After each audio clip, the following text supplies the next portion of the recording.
मैं उसकी मम्मा से बार-बार फ़ोन करके कह रही हूँ कि आंटी मुझे फ़ीस दे दीजिए, आंटी मुझे फ़ीस दे दीजिए। मेरे कमरे का रेंट बाकी है, उनके घर पे 4 लाख रुपए महीने का आ रहा है। उन्होंने मुझसे ट्यूशन भी छुड़वा दी, बट फिर भी वो मेरा 2,000 रुपए नहीं दे पा रही हैं। एंड मैं ही ज़्यादा लोगों पे भरोसा करती हूँ या फिर लोग ही मुझे कुछ नहीं समझते हैं। एंड 2,000 रुपए वो भी पूरा तो दे नहीं रही हैं, ऊपर से कह रही हैं कि तुमने तो एक संडे इधर किया था, एक संडे उधर किया था। मतलब लिटरली घूमने आप जा रहे हो एंड उसका हर्जाना मैं भुगतूँ एंड मैं खुद एक एक नंबर की चूतिया लड़की हूँ कि मैं आपको आपके बच्चे को पढ़ाई। मैं ना पढ़ाई होती ना मेरे को ऐसा मिलता। सबसे बड़ी मेरी गलती यही है ना कि मैं लोगों के घर जाती हूँ ना तो मैं उनसे हँस के बात कर लेती हूँ एंड मेरी हँस के बात करने की वजह से ना लोगों को लगता है कि ठीक है उनको मेरे साथ जो करना है वो कर सकते हैं एंड मैं तो कुछ बोलने नहीं वाली हूँ। मैंने कभी भी सामने से ये नहीं कहा कि आंटी मुझे फीस दे दीजिए। मुझे लगता था कि अगर मैं बोलूँगी उनके सामने 4 लोग हमेशा बैठे रहते हैं तो उन्हें इंसल्ट फील होगी। मैं हमेशा मैसेजेस पे टाइप करती थी कि आंटी फीस दे दीजिए, आंटी फीस दे दीजिए। जब मैं लगातार 25 दिन तक गिड़गिड़ाती थी तब 30वें दिन तक मुझे फीस मिला करती। Hi everyone, my name is Priya and welcome back to another story time video. तो कहानी की शुरुआत होती है जब मैं जस्ट अपने कॉलेज में आई थी एंड मेरे कॉलेज में आने से मेरे को ऐसे 7-8 महीने हुए होंगे एंड तभी मेरी मॉम ने मेरे पास फ़ोन किया एंड फ़ोन करके कहा कि देखो बेटा, अब हम तुम्हें पैसे नहीं दे सकते, अब तुम्हारा हो गया, अब तुम देख लो, कोई ना कोई तुम्हें जॉब ढूंढनी ही पड़ेगी। अब आप एक सिनारियो सोच के देखो कि अगर आप बीटेक कॉलेज में जाते हो, अगर आप बीटेक कर रहे हो तो आपकी जो क्लासेस होती हैं खास करके फर्स्ट ईयर में वो 10 बजे सुबह से 5 बजे शाम तक होती हैं, कभी कभी 7 से 8 बजे रात में भी होती हैं, लैब वगैरह हो जाती है। एंड उस कंडीशन में आपका जॉब करना नेक्स्ट टू इम्पॉसिबल है। मे बी अगर आपके पास कुछ ऑनलाइन जॉब हो जिसमें आप रात में कर सकते हो तो वो आपके लिए है, आप कर सकते हो, बट ऐसे तो इम्पॉसिबल है ना कि आपको ऐसी कोई जॉब करने के लिए मिल जाए। मेरी मम्मा ना रोज मुझे फोन करके हालचाल बाद में पूछती थी, पर ये बात पहले कहती थी कि देखो तुम्हें पैसे कमाने पड़ेंगे, देखो तुम्हें पैसे कमाने पड़ेंगे। ऐसा बिल्कुल नहीं था कि मेरे पापा के पास पैसे नहीं थे या फिर हमारे घर में पैसे का लाला था, नहीं, ऐसा बिल्कुल भी नहीं था। मेरे पापा उस टाइम पे भी 30,000 रुपए महीना कमा रहे थे एंड 30,000 रुपए महीने में मेरे पापा का आई थिंक 5 से 6,000 खर्चा होता होगा एंड बाकी पैसे मेरे घर पे आते थे। तो मेरी मम्मी को ये था कि वो सारा पैसा उनको मिले एंड वो पैसा उसके ऊपर जाए जो जो उनका सबसे फेवरेट बच्चा है एंड मैं तो कभी थी ही नहीं, तो इसलिए उन्होंने बार बार मेरे से कहना शुरू कर दिया कि अपना देख लो, अपना देख लो, अपना देख लो। मैं इस चीज से ना काफी ज्यादा फ्रस्ट्रेटेड हो गई थी। आई वाज लाइक कि ठीक है, अब मुझे कुछ ना कुछ करना ही है, अब मैं ये चीज और ज्यादा नहीं सुन सकती क्योंकि हर दिन लाइक आपके पास लगातार 6 महीने से फोन आ रहा है एंड यही कहने के लिए फोन आ रहा है कि देखो अब तुम्हें अपना कुछ करना पड़ेगा, तुमने कुछ देखा कि नहीं, तुमने कुछ सुना कि नहीं। मैं उन्हें समझाने की कोशिश कर रही हूँ कि देखिए मम्मी ऐसा कुछ नहीं है, बट फिर भी वो मान नहीं रही हैं। तो ठीक है, मैंने भी देखना शुरू किया, बट मुझे कुछ ऐसा चाहिए था कि जिससे मुझे पैसे भी मिल जाए एंड मुझे ऐसे मेरा ये था कि ठीक है अगर मुझे 10,000 रुपये महीने तक भी मिल जाएंगे ना तो मेरा पर्सनल खर्चा तो चल जाएगा एंड अगर 10,000 रुपये महीने में कहीं 2-3 घंटे काम करके मेरे को मिल जा रहा है तो मैं बहुत खुश हो जाने वाली थी। सो मेरे दिमाग में आया कि अच्छा होम ट्यूशन तो होता है एंड सिटी में होम ट्यूशन के प्राइस जो है वो काफ़ी अच्छे होते होंगे। सो मैंने ऐसे गूगल पे बैठी एंड गूगल पे सर्च करना शुरू किया कि होम ट्यूशन नियर मी। तो जब मैंने सर्च किया ना तो जस्ट डायल पे बहुत सारे ट्यूटर्स के नंबर आ गए। तो मैंने सोचा ये ट्यूटर जब ट्यूशन प्रोवाइड कराते होंगे तो इनको टीचर भी तो चाहिए होता होगा। तो मैंने ना एक एक करके सारे ट्यूटर को मैसेज करना शुरू किया कि sir, my name is Priya Mishra and I am from this college and मैं बच्चों को 11th-12th की ये चीज़ पढ़ा सकती हूँ। सो टीचर्स ने मेरा नंबर सेव किया एंड मुझे फाइनली वहाँ से ट्यूशन मिली। तो मुझे ना ये जो ट्यूशन है मुझे वहीं से मिली थी, सर ने दिया था एंड जब ये ट्यूशन मुझे मिली थी तो जो लड़की थी ना वो 10th क्लास में थी जिसका नाम मोना था। मोना मैंने एक मोना मैंने एक ऐसे ही नाम रखा है, उसका रियल नाम कुछ और है, प्राइवेसी की वजह से मैं नहीं बता रही हूँ। तो मोना मुझे 10th क्लास में मिली थी एंड सर ने ये बात क्लियरली कहा था कि बेटा ये जो मोना है ना इसको मैथ्स वगैरह से बहुत फोबिया है एंड इसका ये हाल है कि ये 10th में पास भी नहीं हो पाएगी। तो मेरे को पूरा कॉन्फिडेंस था, मैं एकदम पे पढ़ के चीज़ें आई थी। तो मैंने कहा था नहीं नहीं सर, मैं संभाल लूँगी, मैं जाती हूँ मोना के घर पे डेमो वगैरह देती हूँ एंड 2 दिन में ही मोना को मैं पसंद आ जाती हूँ एंड फिर मोना की मॉम सर को फीस दे देती हैं। सर उसमें से अपना 80% कमीशन काट लेते हैं एंड उसमें से सर मुझे 20% दे देते हैं एंड मैं भी कहीं ना कहीं खुश हो गई थी क्योंकि मुझे भी 1 घंटे पढ़ाने के 4,000 रुपये मिल रहे थे। तो मैं भी बहुत ज़्यादा खुश थी एंड मेरा ये था कि ठीक है मेरा खर्चा तो धीरे धीरे चलना शुरू हो गया है। मतलब ये जो ट्यूशन है ना ये मेरी तीसरी ट्यूशन थी, इसके पहले भी मेरी ट्यूशन थी, बट ये सारी ट्यूशन क्योंकि मेरे कॉलेज के पास में ही थी तो मैंने ज्वाइन किया था। उस टाइम पे मेरे पास स्कूटी वगैरह कुछ नहीं थी, मुझे पैदल जाना होता था। मैंने ज्वाइन किया एंड मैंने पढ़ाना शुरू किया। सब कुछ बहुत अच्छा चल रहा था, कहीं पे कोई प्रॉब्लम नहीं है। मैंने मोना को जब पढ़ाना शुरू किया तो मैंने मोना को क्लास 9th के एंड में जॉइन किया था। मतलब मोना का जो फाइनल होने वाला था ना 9th का, वो 1 महीने बचा था, बट 1 महीने में ही जो मोना मैथ्स में फेल होने वाली थी, जिसे साइंस से डर लग रहा, उसे बहुत ज़्यादा कॉन्फिडेंस आ गया था कि वो चीज़ें कर लेगी, एंड वो चीज़ मुझे भी बहुत ज़्यादा अच्छी लगी थी। सो आई डिसाइडेड कि ठीक है, मोना के अंदर कुछ इम्प्रूवमेंट हुआ है। एंड क्योंकि मोना 10th क्लास की मेरी नई स्टूडेंट थी, मतलब मोना से पहले मैंने 10th का बच्चा नहीं पढ़ाया था, 11th-12th का पढ़ाया था, बट 10th का तो नहीं पढ़ाया था। तो मेरे को बहुत ज़्यादा अच्छा लगा कि ठीक है, 9th में ही उसके जो मार्क्स थे ना, मतलब जब वो उसके हाफ ईयरली थे तो उसमें उसके आई थिंक 43-44% आए थे, एंड उसके 9th के फाइनल्स में 62% आए थे। तो 1 महीने में ही इतना चेंजेस मेरे लिए काफ़ी बड़ा था। हाँ, मानती हूँ 9th का सिलेबस हमारे लिए छोटा होता है, बट जो बच्चे एक्चुअली 9th में होते हैं उनके लिए तो एक बड़ा सिलेबस होता है, ऑब्वियसली होता है। तो आई वाज़ लाइक कि ठीक है, मोना अच्छा कर रही है। अब यहाँ से कहानी शिफ्ट करते हैं सीधे 10th क्लास में। मोना की 9th का रिजल्ट आता है, मोना की फैमिली काफ़ी खुश होती है, एंड मोना जब 10th क्लास में जाती है फिर भी सब कुछ बहुत अच्छा चल रहा होता है, एंड धीरे धीरे करते करते मोना की मेरी दोस्ती मैम एंड स्टूडेंट से कब बड़ी बहन छोटी बहन में बदल जाती है, मुझे कभी पता ही नहीं चलता है। मोना हमेशा मेरा वेट करती है, मोना अगर कहीं जा रही है तो कॉल पे मेरे से बात कर रही है, मुझसे चैट्स कर रही है। मोना को कहीं जाना है तो वो मुझसे ड्रेस वगैरह ले रही है कि मैम आप अपनी ड्रेस दे दो, मैं ये चूज़ कर लूँ, ये वो करके, एंड मैं भी काफ़ी ज़्यादा खुश हो रही हूँ। मोना अगर अपनी फैमिली, मतलब मोना का कोई फैमिली मेम्बर मोना को कुछ कह रहा है तो मोना वो चीज़ मुझे बता रही है कि मैम मेरे साथ ये हुआ, वो हुआ, ऐसे हुआ, वैसे हुआ। मोना का पीटीएम हो रहा है, मैं मोना के पीटीएम में भी जा रही हूँ, एंड ऑल्सो अगर मोना के जो मार्क्स है वो कम आ रहा है, फिर भी मैं कवर अप करने की कोशिश कर रही हूँ कि नहीं नहीं आंटी, इतने मार्क्स नहीं है मोना के, इतने मार्क्स आए। तो ये जो चीज़ें चल रही थी ना, ये इससे ना मोना, मतलब मोना का और मेरा जो बॉन्ड है ना, वो धीरे धीरे करके बहुत अच्छा बन गया था, बहुत प्योर बॉन्ड था, एंड मोना भी मुझे बहुत पसंद करती थी। मोना मुझे एक आइडियल की तरह मानती थी, क्योंकि उस टाइम पे मोना का वेट वगैरह ना बहुत ज़्यादा था, एंड मैं, क्योंकि मेरा एक, मतलब मैं मेरी हाइट के हिसाब से मेरा वेट सही है, तो मोना को लगता था कि अगर मैं भी प्रिया मैम की जैसे हो जाऊंगी तो मतलब ये वो, मतलब वो मुझे ना अपना एक लाइक रोल मॉडल होता है ना, तो वो मुझे मतलब मोना का जो रोल मॉडल था वो मैं ही थी। तो इस तरह से उसकी मेरी बॉन्ड में तो सब कुछ सही चल रहा था। मैं मोना के घर पे जा रही हूँ, मैं मोना की मॉम से भी बैठ के बात कर रही हूँ, मोना की दादी हैं उनसे भी मैं बात कर रही हूँ, पढ़ा वढ़ा के आ रही हूँ, सब कुछ ठीक चल रहा है, कहीं पे भी कोई दिक्कत नहीं है। एंड इस तरह से मोना का जो क्लास 10th है वो भी हो जाता है। 10th में मोना के 72% आते हैं। वो लड़की जिसके 42% आए थे 9th क्लास में, उस लड़की के 72% आते हैं 10th क्लास में, मेरे लिए तो ये बहुत बड़ी बात थी। मेरे लिए तो भाई ये बहुत बड़ी बात थी, एंड मैं भी काफ़ी ज़्यादा खुश थी, मोना भी काफ़ी ज़्यादा खुश थी। फिर मोना का आता है क्लास 11th, जहाँ से चीज़ें बदलनी शुरू हो जाती हैं। मोना क्लास 11th में आती है, एंड क्योंकि मैंने मोना को 9th के एंड से ही पढ़ाया था, एंड मोना की पूरी फैमिली को पता था कि मोना के अलावा मेरा कोई 10th क्लास का स्टूडेंट था ही नहीं। मतलब मैं तो शुरू से ही जेई नीट 11th-12th वालों को फिजिक्स एंड केमिस्ट्री पढ़ाती थी, एंड ये बात मोना की फैमिली को पता थी। क्यों? क्योंकि मैं मोना की फैमिली के पास बैठ के बातें करती थी, मतलब लाइक जैसे घर के बीच की बातें होती ना, मैं वैसी बातें करती थी। एंड मेरी एक बहुत बुरी आदत है कि अगर सामने वाला मुझे थोड़ा सा प्यार दे देता है ना, तो मेरे को ऐसा लगता है कि इससे अच्छा अपना इंसान मेरा कोई है ही नहीं। एंड ये चीज़ मेरे साथ इसलिए है कि मे बी मुझे कभी ऐसा प्यार ही नहीं मिला, मुझे कभी वो चीज़ मिली ही नहीं। इसलिए अगर मुझे इतनी सी भी कहीं वो चीज़ मिलती है तो मैं वहाँ पे तुरंत फिसल जाती हूँ। मुझे लगता है अच्छा नहीं नहीं ये तो सही है, एंड फिर मेरे को सही एंड गलत के बीच में डिफरेंसेस करना नहीं आता, जिसकी वजह से मेरे साथ ये हादसे होते रहते हैं। ये पहला हादसा नहीं है, बहुत बार हो चुका है ना। जब क्लास 11th में जाती है तभी भी सब कुछ ठीक होता है, कोई प्रॉब्लम नहीं होता है, क्योंकि मोना की फैमिली का ये था कि मोना जब तक पढ़ेगी, आई मीन क्लास 12th तक, तो मोना को मैं ही पढ़ाने वाली हूँ।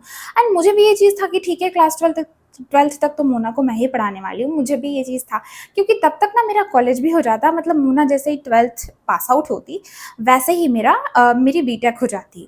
सो ये पिछले साल की मैं आपको बात बता रही हूँ। सो 11th में गई थी ना, तो 10th क्लास में ही मोना का एक बॉयफ्रेंड था जो कि मोमेडन था, मुस्लिम था, एंड जो मोना थी वो हिंदू में जनरल कैटेगरी से आती थी। अब जो वो लड़का था ना, वो लड़का ऐसा नहीं था कि उसने उसको ऐसा कुछ फंसाया था, उस लड़के का क्लियर था कि हम बस बात ही तुमसे कर रहे हैं, मेरा तुम्हारा तुम्हारा आगे कुछ नहीं हो सकता, जो कि मेरे हिसाब से सही था। मतलब बहुत सारे लोग ऐसा नहीं बोलते, बट उस लड़के ने मोना से ये चीज़ क्लियर कर रखा था कि देखो मेरा तुम्हारा जो है वो बात तक ही है, इससे आगे कुछ नहीं हो सकता। बट मोना को उस रिलेशनशिप में काफ़ी ज़्यादा इंटरेस्ट आ गया था, मोना को बहुत आगे बढ़ना था, एंड मोना आगे इतनी बढ़ गई थी कि मोना ने उसके साथ बेबी प्लानिंग, शादी-वादी, ये वो, मतलब बहुत सारी चीज़ें प्लानिंग कर ली थी। एंड आप लोग को अच्छी तरह से पता होगा कि हमारे इंडिया में इंटर कास्ट मैरिज करना कितना मुश्किल है, तो इंटर रिलीजन मैरिज तो भाई आप सोच लो, है ना? तो उस लड़के का क्लियर था कि ऐसा कुछ नहीं है, बट मोना ने वो सपने सजा लिए थे।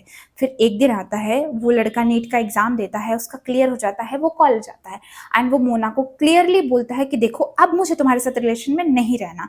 उसका तो पहले से ही था, एंड उसने जब मोना से ये बात बोली तो उसने कोई नई बात तो नहीं बोली थी ना कि मतलब नहीं रहना, उसका तो पहले से ही था कि वो लाइक बोल सकते हैं ना कि वो ऐसे था कि ठीक है वो जब तक है एंड वो जब चाहे वो जा सकता है। बट मोना ने उस चीज़ को काफ़ी सीरियस ले लिया था। तो मोना को बहुत प्रॉब्लम हो रही है इन चीज़ों से। मोना चाहती थी कि वो उसकी लाइफ से ना जाए, बट क्योंकि उसको जाना था तो वो जाएगा, जाने वाले को कोई रोक तो नहीं पाता ना यार। बट वो लड़का तो मैं कहूँगी बहुत ही अच्छा था भाई। आजकल ऐसा कोई होता ही नहीं है कि जो ऐसे पहले ही बता दे, बट ठीक है उसने बताया था एंड वो जा रहा था, तो मेरे हिसाब से मोना को इस बात का बुरा नहीं लगना था। बट फिर भी मोना रोए जा रही है, बुरा लग रहा है, वो लड़का चला गया। उस लड़के के जाने के बाद भी उस लड़के के जाने के बाद भी मोना को उससे इतना ऑब्सेशन है कि मोना कम से कम एस्ट्रोलॉजी एप्स पे 30 to 40,000 रुपीज तो उसने फूक दिए होंगे। डेली एस्ट्रोलॉजर से चैट कर रही है, डेली उनसे पूजा करवा रही है, तंत्रास करवा रही है, काला जादू करवा रही है कि आप मेरे एक्स को मेरी लाइफ में वापस लाओ। एंड लिटरली मैं कोई मजाक नहीं कर रही हूँ, मैंने तो ऐसी पहली लड़की देखी कि किसी लड़के के लिए वो लड़का, पहली बात तो वो इंटर रिलीजन है, एंड दूसरा उसने ये बात पहले ही बोली थी कि मेरी तुम्हारी ऐसे शादी वादी का कुछ नहीं है, हम तुम बस बात करते हैं एंड जब मेरा मन करेगा मैं इस रिलेशनशिप से बाहर निकल जाऊंगा। एंड सेम चीज उस लड़के ने करी। फिर भी मोना उस रिलेशनशिप में इतना इन्वॉल्व हो गई थी कि उसके जाने के बाद भी उसका ऑब्सेशन मोना के सर से नहीं उतर रहा था। एंड मोना पूजा करवा रही है एंड तंत्रास करवा रही है, वो एस्ट्रोलॉजर से कांटेक्ट कर रही है कि मुझे ये बताइए वापस आएगा कि नहीं आएगा, कब वापस आएगा, कैसे आएगा। एंड क्योंकि मेरे और मोना में बॉन्डिंग बहुत अच्छी थी तो ये सारी चीज़ें ना मोना मुझे बताती थी। बट मेरे अंदर एक और क्वालिटी है कि अगर मान लीजिए आपने मुझसे कोई बात बोली बट मुझे आपकी बात नहीं पसंद आ रही है, तो ऐसा नहीं है कि मैं आपके मुंह पे कहूंगी कि देखो भाई देखो बहन चुप हो जाओ, मुझे ये आपकी बात नहीं समझ में आ रही है। मैं चुपचाप सुन लूंगी शांति से, क्योंकि मुझे लगता है आजकल के टाइम पे अगर आप किसी को अपना ओपिनियन दोगे ना तो वो कहीं ना कहीं आपको ही अपना एनिमी मान लेगा। उसको लगेगा कि अच्छा अगर आप उसके डिसीजन से अग्री नहीं हो मतलब आप भी उस दूसरे वाले पर्सन के साथ हो। तो भाई मैं ऐसा कुछ नहीं उसको सोचने देना चाहती थी कि मैं उस दूसरे लड़के के साथ हूँ, ऐसा कुछ नहीं था। तो इसीलिए मैं उसकी सारी बातें सुन लेती थी कि ठीक है भाई वो उसका ओपिनियन है, वो ऐसा बोल रही है तो ठीक है, ब्ला ब्ला ब्ला, मैं सुन लेती थी। एंड ये सब चीज़ें बीती उसके दिमाग से। जब उसने 30,000 रुपये फूक लिए तो उसके दिमाग से शायद वो उतरा। एंड उसके उतरने का एक और रीज़न था कि उसकी लाइफ में जो मोना थी उसकी लाइफ में जब वो क्लास 11th में गई तो एक न्यू एडमिशन लड़का आया था एंड वो न्यू एडमिशन लड़के से मोना की दोस्ती हो गई एंड एक हफ्ते में ये दोस्ती प्यार में बदल गई। आई मीन ठीक है मैं स्टोरी सुना रही हूँ तो मैं स्टोरी ही सुनाऊँ। दोस्ती प्यार में बदल गई, ये चीज़ भी मोना मेरे से आके बताती है। मुझे अगेन बहुत ऑड लगता है क्योंकि मैं रिलेशनशिप में तब बिलीव करती हूँ कि कम से कम आप किसी पर्सन को 1 साल तो जानो ही जानो, साल 1.5 साल तो आप उसको जानो, उसके साथ एज अ फ्रेंड बन के रहो। फिर आप डिसाइड करो कि आपको उसके साथ रिलेशनशिप में आना है कि नहीं आना है। पता चले आपने आज उससे बात करी, एक हफ्ते बाद आप डेट पे गए, दूसरे हफ्ते आप कहाँ गए मैं आपसे बता नहीं सकती, एंड तीसरे हफ्ते आपको पता चलता है ओ ये लड़का तो आपके लायक था ही नहीं। एंड फिर वो कहानी होती है ना कि क्या बोलते हैं हमारे यूपी में बोलते हैं धन भी ले लिया एंड धर्म धर्म भी ले लिया एंड इज्जत भी ले ली। तो वो चीज आप करो ही मत ना। आप लड़की हो तो आपको खुद अपनी इज्जत की पड़ी होनी चाहिए ना। आपको जो करना है करो, मैं कुछ नहीं कह रही भाई, सबका अपना ओपिनियन होता है। बट मैं ये कह रही हूँ कि किसी भी रिलेशनशिप में आने से पहले उस रिलेशनशिप को टाइम तो दो, साल 1.5 साल दो, आप उसके साथ एज अ दोस्त बन के रहो, समझो, बातचीत करो, पता तो चले कि वो आपके लायक है भी कि नहीं, आपकी सोच उससे मैच होती है कि नहीं। बट मोना का ऐसा कुछ नहीं था। मोना का तो ये था कि भाई एक गया तो दूसरा आना चाहिए। एंड भाई उस लड़के के पीछे इतनी वो पागल मोना, वो 1 महीने में दूसरे के साथ इतनी अटैच कब हो गई, ये चीज़ तो मेरे लिए भी काफ़ी शॉकिंग था। बट क्योंकि मैं अंधी हो गई थी, मेरे आँखों पे ना पट्टी बंध गई थी, क्योंकि मैं तो उसको छोटी बहन मानती थी एंड मेरे हिसाब से अगर वो दुनिया की कोई काम कर रही है तो वो सही कर रही है। तो मैं नहीं बोलती थी, मुझे लगता था ठीक है भाई, उसकी लाइफ़ उसकी मर्ज़ी, वो कर ले, जो कर ले, व्हाटएवर जो भी कर ले। एंड इस तरह से मोना का जो रिलेशनशिप है वो आगे चलता जा रहा था। बट ये बात थी मोना की, एंड मोना की फैमिली के अंदर भी ना एक चेंजिंग आ गया था। तो कभी भी मैं आपको ट्यूशन के कुछ कंडीशंस बताती हूँ कि अगर आप होम ट्यूशन किसी के वहाँ पढ़ाने के लिए जाते हो, तो आपको उससे पहले ही बोल देना चाहिए कि देखिए कि अगर वो छुट्टी लेते हैं, यानी कि पेरेंट्स अगर छुट्टी लेते हैं, तो पेरेंट्स अगर छुट्टी ले रहे हैं तो आपको उनसे पैसा लेना चाहिए। बट अगर आप छुट्टी ले रहे हो, मान लो अगर मैं हूँ, तो मैं पहले अपने कॉलेज में रहती थी, फिर मैं घर जाती थी। तो जब मैं घर जाती थी, तो मैं उसका पैसा बोलती थी कि आंटी आप उसका पैसा मुझे मत देना, वो पैसा उसका काट लेती थी। बट ये चीज़ उसकी जो मम्मी थी ना, वो चीज़ करती थी कि अगर वो खुद गाँव जा रही हैं 1 हफ्ते के लिए, तो वो मुझे 1 हफ्ते का पैसा नहीं देती थी। एंड ऐसा नहीं है कि वो कोई गरीब घर की हैं, उनके वहाँ 400 बीघा खेती है, उनके वहाँ एक बहुत बड़ी मिल है, जिससे उनके वहाँ लगभग 4 से 5 लाख महीने आते हैं। उनका 4 तल्ले का घर है, जहाँ से उनके वहाँ 40 से 50,000 किराया आता है। तो मिला-जुला के उनके पास कितना पैसा है, अब तो आपको समझ में आ गया होगा। फिर भी अगर वो 1 हफ्ते के लिए गाँव में लेके अपनी बेटी को जा रही हैं, वो 1 हफ्ते का मेरे से पैसा काटते रही हैं। मुझे इस चीज़ का बहुत बुरा लगता था, क्योंकि देखो मैं इतनी अमीर नहीं हूँ, मतलब मैं नहीं हूँ। मैंने जो चीज़ें अपने आस-पास भी करी हैं, वो मैंने चीज़ें जोड़-जोड़ के, थोड़ा-थोड़ा जोड़-जोड़ के किया है।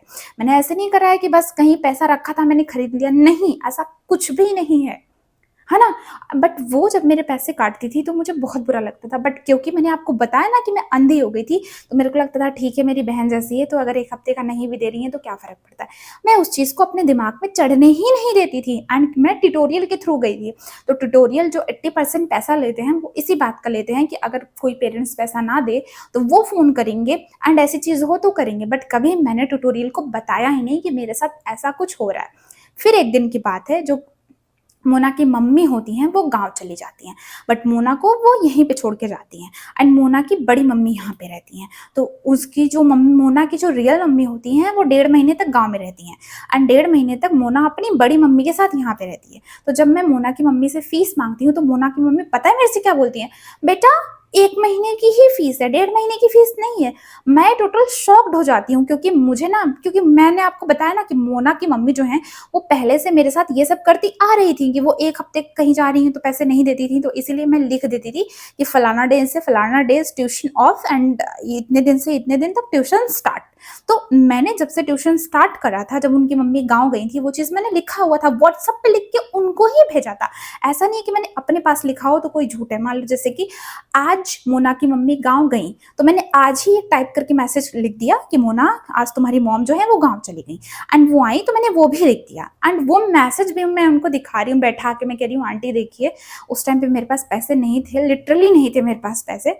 मैं उनसे कह रही हूँ कि आंटी देखिए, ये मेरी फीस है, मुझे दे दीजिए।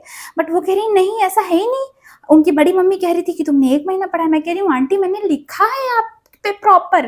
बोल रही नहीं, ऐसा है ही नहीं, तुमने किया ही नहीं है। मतलब उन्होंने मिला जुला के मेरी 15 दिन की फीस मार ली।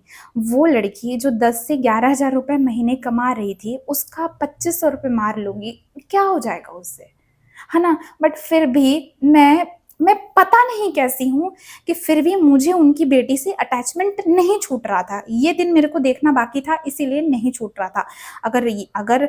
अगर वहीं पे मैंने छोड़ दिया होता, तो मैं आज स्टोरी टाइम तो नहीं कर रही होती शायद। मैं 2500 रुपये अपना वो करके, इग्नोर करके, क्योंकि उस टाइम पे मेरे पास बस 11,000 की ही कोचिंग थी। तो मैंने सोचा कि अगर मैं 5,000 रुपये का छोड़ भी दूँगी, तो मेरे पास थोड़े पैसे आएँगे जिसमें मेरा खर्चा नहीं चल पाएगा। तो उन्होंने मेरा 25 दिन का फ़ीस नहीं दिया, सामने से नहीं दिया, प्रूफ़ रहते हुए भी नहीं दिया।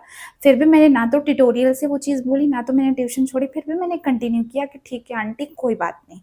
फिर वो गाँव में जा रही हैं, फिर वो यही चीज़ करी, मतलब उनका ये चीज़ कंटिन्यू चलता जा रहा है, और उधर उनकी बेटी की आशिकी चल रही है। जो लड़का होता है, जो लड़का अभी-अभी उनकी लाइफ़ में आया था, अब वो लड़का कहता है कि तुम मेरे साथ डेट पे आओ। बट क्योंकि मोना उस घर से होती है कि जिस घर में लड़कियों को बाहर निकलना अलाउड नहीं है, तो मोना अपने घर पे बोलती हैं कि मैं जा रही हूँ मंदिर, एंड मंदिर के बहाने जो मोना होती है वो उस लड़के से मिलने जाती है, मिल के आती है, मिलने जाती है, मिल के आती है। अब वो लड़का कहता है कि नहीं, मुझे ऐसे नहीं मिलना, मुझे अच्छे से मिलना है। तो मोना डिसाइड करती है कि अब वो ट्यूशन पढ़ने के लिए जाएंगी बाहर, क्योंकि मैं तो होम ट्यूटर थी। तो मोना ये सोचती है कि ऐसा क्या करें कि मैं उनके वहां ट्यूशन पढ़ाना छोड़ दूं। एंड इस चीज की मुझे भनक भी नहीं है। मैं शायद ये स्टोरी टाइम ना कर रही होती अगर मोना ने मुझे बता दिया होता, बट बताया नहीं, तो ऑब्वियसली मैं करूंगी ही करूंगी, है ना। तो जो मोना होती हैं, मोना मुझे इस बारे में नहीं बताती, बट मोना के दिमाग में ये था कि अब उन्हें ऑफलाइन ट्यूशन पढ़ने पढ़ने जाना है। तो जैसे ही 11th के फाइनल्स होने वाले थे, मोना के घर पे कुछ तो थोड़ी बहुत प्रॉब्लम हो गई थी, जिसकी वजह से मोना गांव चली गई थी। अब क्योंकि मोना गांव जा रही है तो उनकी मम्मी मुझे पैसे तो नहीं देने वाली, मुझे तो उम्मीद भी नहीं है, मेरे को तो मालूम था नहीं देने वाली है। ठीक है भाई, मोना गाँव जाती हैं, और मोना गाँव से 15 दिन बाद वापस आ जाती हैं। मोना गांव से 15 दिन बाद वापस आ जाती हैं। मैं मोना के पास फोन करती हूँ, पूछती हूँ मोना तुम कहाँ हो? तो कहती है मैम मैं अपने गांव में ही हूँ। मैं कहती हूँ ठीक है, कब आओगी? तो बोलती है मैम 15 दिन बाद आऊंगी।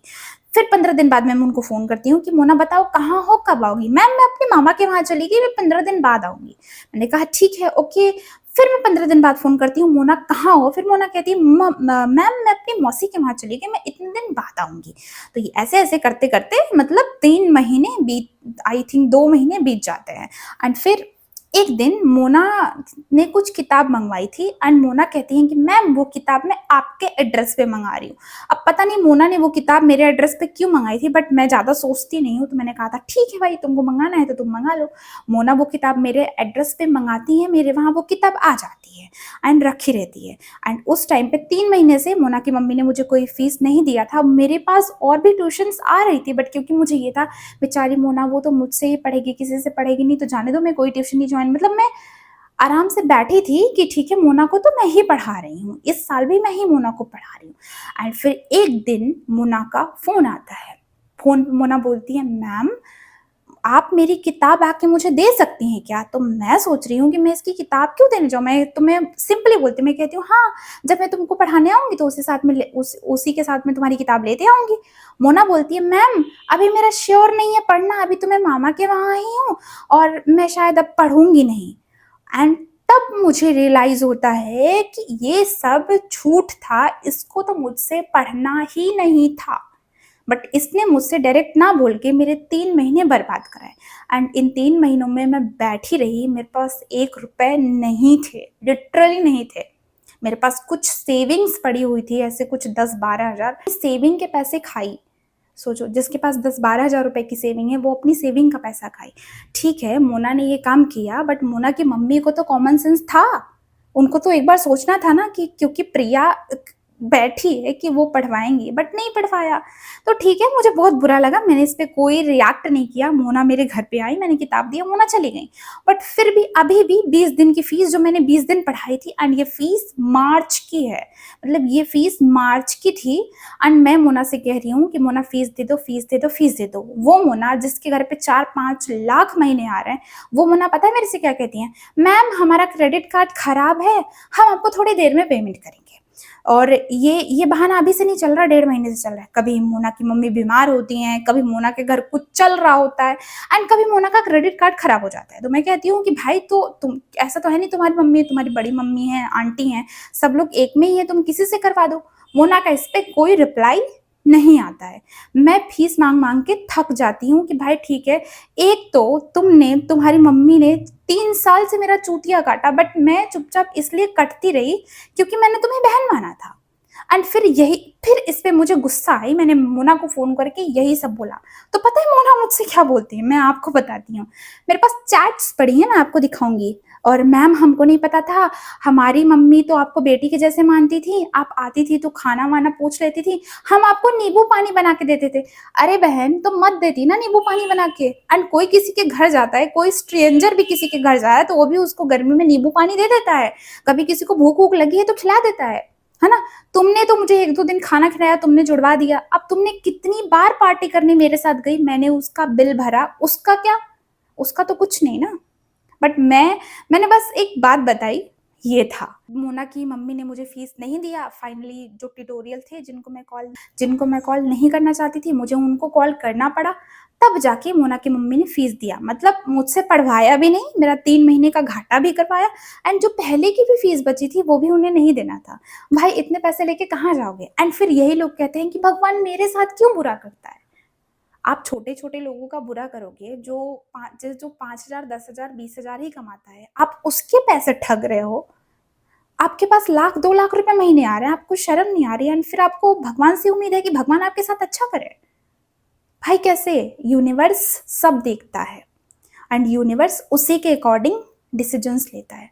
So that's it for today's video. And इस वीडियो से कुछ सीखना है तो मैं आपको ये बता दूं कि कुछ बॉन्ड को प्रोफेशनल ही रखो। किसी के वहां अगर ट्यूशन पढ़ाने जाते हो तो उसको पहले ही बोलो कि अगर आप छुट्टी लेते हो तो उसका पैसा नहीं कटेगा, अगर हम छुट्टी लेते हैं तो कटेगा। टाइम से फीस लो, एंड ज़्यादा उनकी मम्मी से, चाची से, दादी से बॉन्डिंग बनाने की कोशिश मत करो, वरना नेक्स्ट स्टोरी आपकी हो सकती है। So that's it for today's video. मिलते हैं आपसे कल। बाय।